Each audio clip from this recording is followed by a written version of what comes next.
asam sulfat itu? Asam sulfat adalah asam mineral atau zat anorganik yang sangat kuat. Zat ini larut di dalam air. Asam sulfat memiliki rumus kimia H2SO4 dan memiliki massa molar sebesar 98,08 mol. Asam sulfat berpenampilan seperti cairan higroskopis, berminyak, tak berwarna dan tak berbau. Apa sih kegunaan asam sulfat dalam kehidupan sehari-hari? 1. Asam sulfat digunakan pada proses pembuatan deterjen.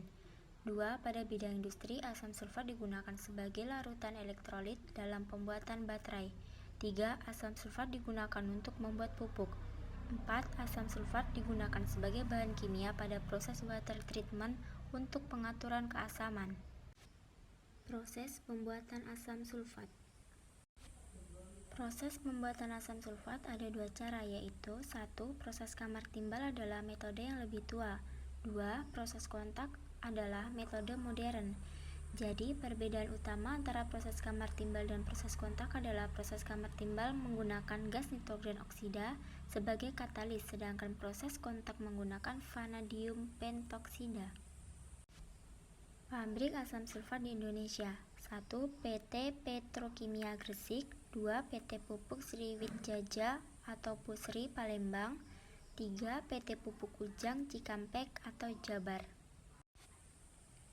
Berdasarkan penelitian, berapa sih kondisi optimum untuk proses industri asam sulfat? Kondisi optimum pada proses industri asam sulfat. Dari penelitian didapatkan kondisi optimum untuk proses industri asam sulfat adalah pada suhu antara 400 derajat Celcius sampai 450 derajat Celcius dan tekanan 1 atm. Hasil yang diperoleh berkadar 97-99% H2SO4. Oleh karena pada kondisi tersebut sudah didapatkan hasil dengan kadar cukup tinggi, maka tidak perlu dilakukan pada tekanan yang lebih tinggi, sebab hanya akan membuang biaya tanpa peningkatan hasil yang berarti. Sekian dari saya, mohon maaf apabila ada kesalahan kata maupun kesalahan penyebutan.